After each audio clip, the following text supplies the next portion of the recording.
Hey, this is Future Chronic talking. Just wanted to tell you guys, hope you enjoy the video. Trying out something a little bit different here. And like and subscribe for good vibes. Alright, take care. My name is Nize and I'm from Azalea Town, and this is my partner, Blaze the Magpie. My job is to basically help supply the town with charcoal. It's one of the main incomes of Azalea Town, and how we basically keep the town afloat. Today was my day off and I was going to use it to relax, but my boss called me over and he told me he wanted me to head into the forest just to look for some more places that we can cut some trees down, where it wouldn't mess with the environment too much. I personally was against it because it was my day off, but my boss wasn't having any of it. So, reluctantly, I decided to head into the forest to look around. As I got into the forest, I saw this strange girl who was at the shrine, and she was starting to tell me about the guardian of the forest, actually. She was starting to tell me about how it's basically this ancient guardian that was supposed to just keep the forest safe, and that's how she'd love to meet it one day, and that Kurt's the only one who really knows anything about it. I decided to play into my curiosity a bit and actually give this look into myself. I thought it wouldn't be bad. But first, I should probably do my job. I decided to give Kurt a visit because my curiosity on the forest protector got the better of me. When I went to go visit him and ask him about it, he told me that he didn't really remember much about it, honestly, and that if I really wanted to know anything about it, I had to go see his friend Professor Oak, who lived all the way in the Kanto region.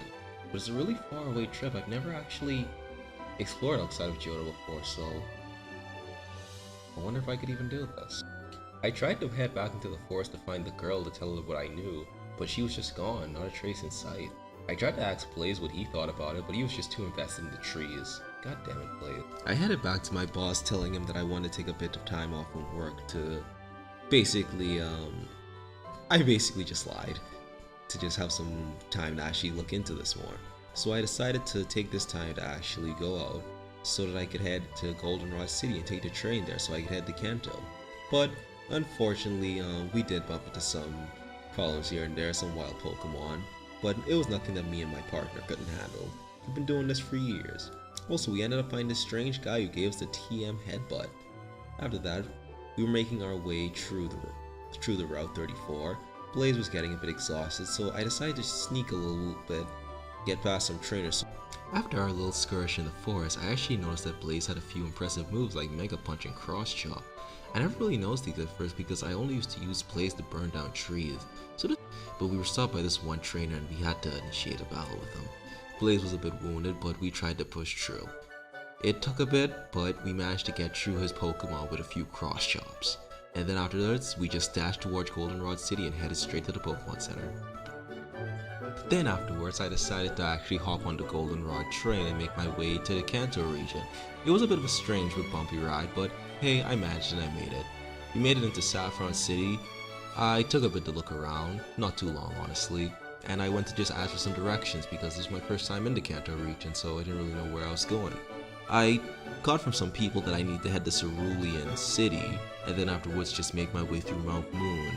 Then after that I can head downwards from Pewter City to make my way all the way to Palatown, which doesn't seem like a bad trot, so I decided to just get in gear and just make that trip. The trot in Mount Moon wasn't so bad. I ended up bumping into a few wild Pokemon here and there, but it wasn't anything too seriously, nothing me and Blaze couldn't handle. I even ended up finding this strange thing called a Helix fossil. I'll probably look into it more later.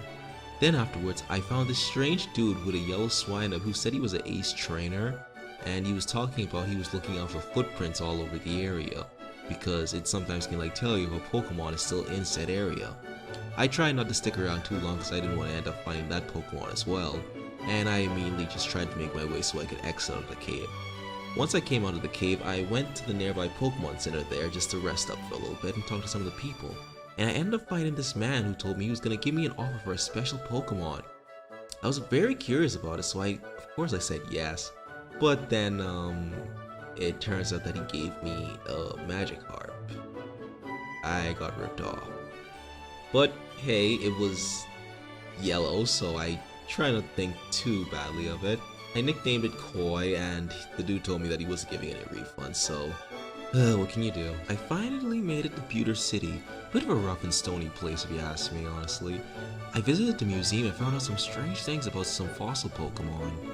And then I also ended up sneaking into the bag. Apparently I wasn't supposed to be in there, and this strange scientist dude told me that he had a fossil that he thinks contains a cool Pokemon within it, and he asked me if I could bring it back to life. And then afterwards, I decided to finally leave the town so I can finally make a trip to Viridian City. And after going through a bit of a thick forest, I managed to make my way there.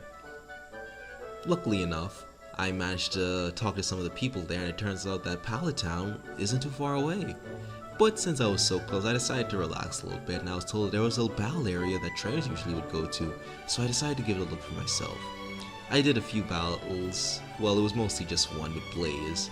I tried to switch into my Magikarp, but that didn't go so well.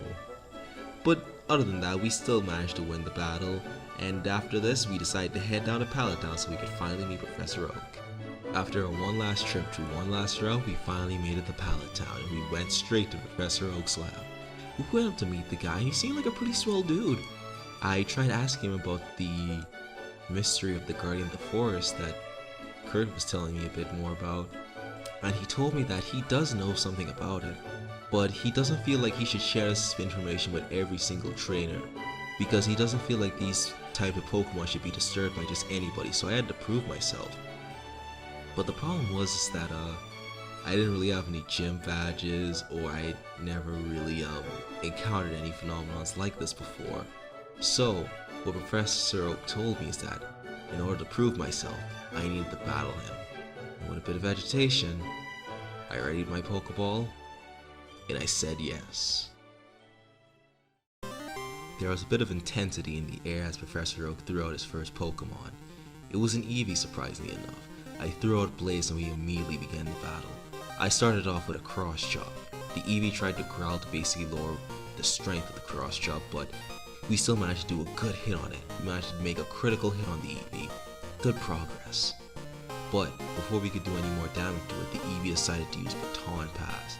And what it switched into was terrifying. It switched into Gyarados. And I was getting a bit nervous at this point, so I decided to catch up another strategy.